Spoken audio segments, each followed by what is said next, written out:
안녕하세요. 오늘 영상에서는 초등학교 1학년 1학기 수학 3단원 덧셈과 뺄셈 단원 소개를 해보도록 하겠습니다.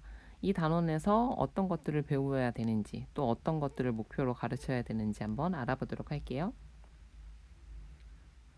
이 아이 너무 사랑스럽죠?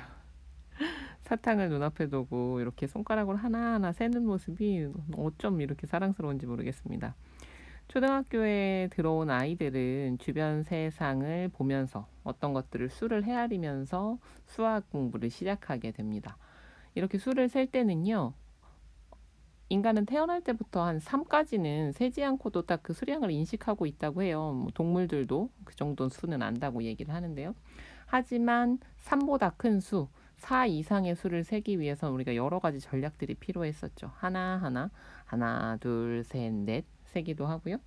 또 5 정도 되는 수들을 셋과 둘로 해서 셋, 둘 그러면 5이구나.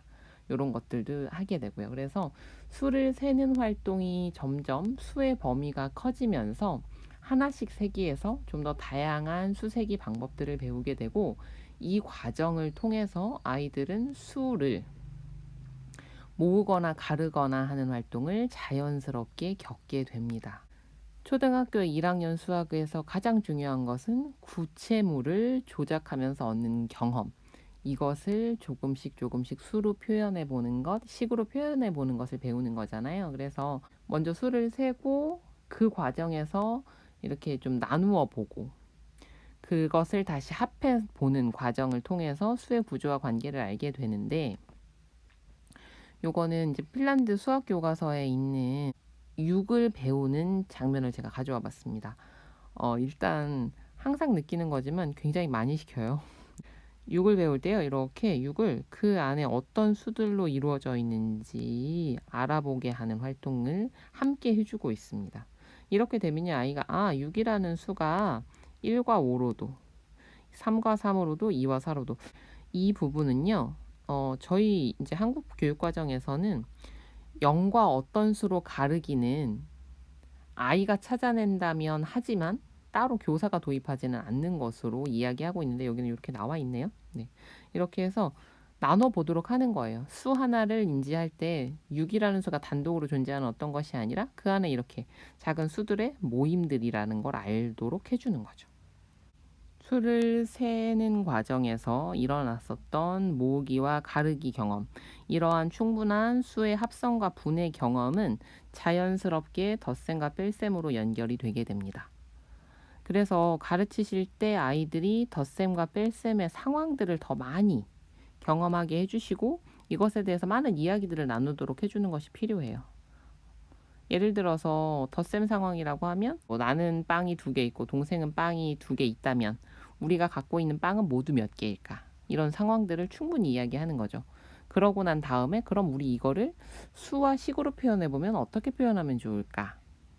요렇게 해서 덧셈, 뺄셈의 기호들도 알게 되고 그리고 이것들을 덧셈식이나 뺄셈식으로 표현해 보는 활동도 하게 되고요. 그리고 이때 함께 꼭 해주셔야 될 게 뭐냐면 덧셈과 뺄셈이라고는 하지만 우리가 덧셈과 뺄셈 상황이 크게 첨가, 합병, 제거, 비교 등의 상황이 있거든요. 이러한 상황들을 충분히 다양하게 제시해 주시는 것이 필요합니다. 특히 덧셈 상황을 아이들이 더 쉬워하고 뺄셈을 어려워하기 때문에 가능하다면 뺄셈 상황을 더 많이 해주시고 그리고 이 비교의 상황 같은 경우에는 빽이라는 말과는 조금 차이가 있거든요. 차이를 구하다 보니까 그러다 보니 비교의 상황은 특별히 따로 더 많이 다뤄주시는 것이 좋습니다.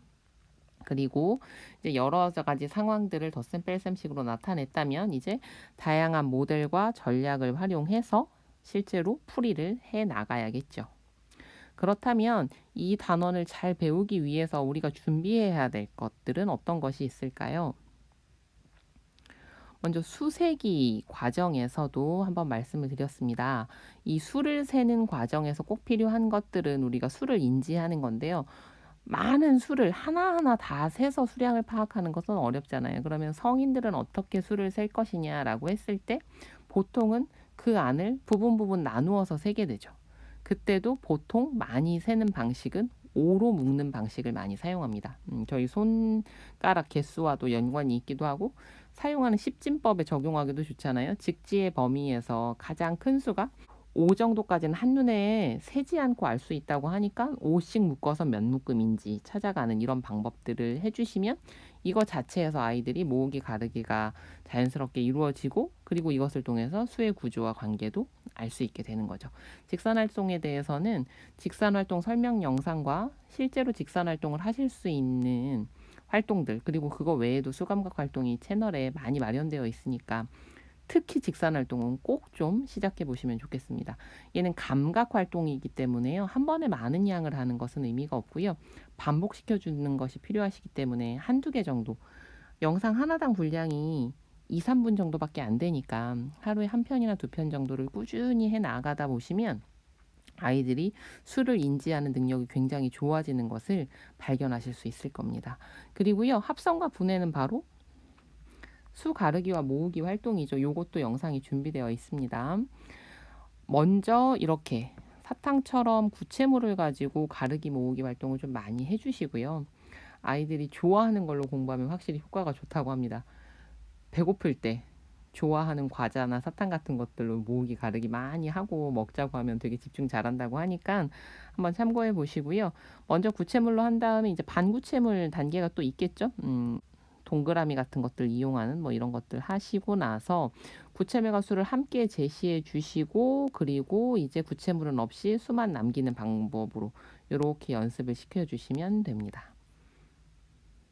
그럼 2단원에서는 어떤 것들을 가르쳐야 할까요? 학습 목표는요. 먼저 9 이하의 수 범위에서 모으기와 가르기를 합니다. 범위를 꼭 지켜주셨으면 좋겠습니다.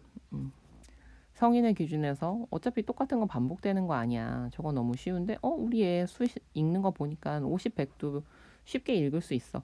소리 내어서 읽는 것과 그 수를 인지하는 것은 다른 기능입니다. 그래서 꼭 지켜주시고요. 핀란드 수학 교과서 차례를 좀 가져와 봤는데요. 이게 1학년 1학기입니다. 요 5가지 단원으로 구성되어 있는데요. 보시면 굉장히 천천히 가르칩니다. 그리고 끊임없이 반복시키거든요. 0부터 5까지의 수를 배우고 나서 덧셈과 뺄셈이 나옵니다. 그리고 나서 6부터 9까지의 수는 덧셈과 뺄셈 함께 배우게 되거든요. 아마도 여기까지는 이게 즉지의 범위이기 때문에 여기까지 하고 나서 이제 나머지 수들을 배울 때는 한눈에는 볼 수 없으니까 나눠 가면서 덧셈과 뺄셈이라는 방법을 익히고 같이 수의 구조들을 익혀 나가는 것으로 구성이 되어 있습니다. 충분한 연습을 시켜주시면서 다음 공부로 나아가시는 것이 더 도움이 되리라 생각됩니다. 두 번째, 상황에 적합한 덧셈 이야기와 뺄셈 이야기를 할 수 있다. 일상생활 상황을 주는 거죠. 그 다음에 이 상황을 어떻게 표현하면 좋을지 이야기하면서 자연스럽게 덧셈과 뺄셈이 도입되게 됩니다. 충분한 필요성을 느낄 수 있도록 여기가 잘 되면 아이들이 수학을 좀 우리 삶과 동떨어졌다라는 느낌을 좀 덜 받을 수 있을 것 같아요. 상황에 맞는 덧셈식을 쓰고 읽을 수 있고요. 이런 상황이 있었다면 이것을 이제 식으로서 형식화하는 과정을 배우게 되는 거죠. 이 과정에서 연산 기호들도 배우게 되고요. 그리고 이 식을 이제 여러 가지 방법으로 해결합니다. 이것들이 뺄셈에서도 반복이 되죠. 상황에 맞는 뺄셈식을 쓰고 읽을 수 있다. 한 자릿수의 뺄셈을 여러 가지 방법으로 할 수 있다. 그리고 0은 힘듭니다. 0이 나오면 오답률이 확 올라가요. 그래서 0은 따로 또 한 번 더 깊이 있게 다뤄주는 것이 필요합니다. 여기서 보시면 저희 9가지의 수에서도 1큰 수는 따로 다뤘잖아요. 네, 이렇게 하고요. 또 0이 더해지는 상황도 따로 연습시키고 있는 것을 볼 수 있습니다. 그래서 이런 것들이 별것 아닌 것 같지만 하나 더 큰 수라는 것을 통해서 이것은 수의 계열을 익히는 거거든요. 그리고 0이라는 거는요. 덧셈과 뺄셈의 항등원이죠. 분명히 더했는데 처음과 값이 같은 것들. 좀 이상하잖아요. 뭔가를 했는데 안 한 거가 똑같다는 거. 이게 좀 혼란스러울 수 있거든요. 그렇기 때문에 따로 다루어줄 필요가 있는 거죠. 네, 이렇게 해서 이 단원에서 어떤 걸 공부하면 좋을지에 대해서 알아봤습니다. 다음 영상에서는요, 덧셈과 뺄셈의 다양한 상황들과 그 상황을 어떻게 문제로 나타내는지 문제 유형에 대해서 알아보도록 하겠습니다. 오늘도 영상 들어주셔서 감사합니다. 다음 시간에 뵐게요.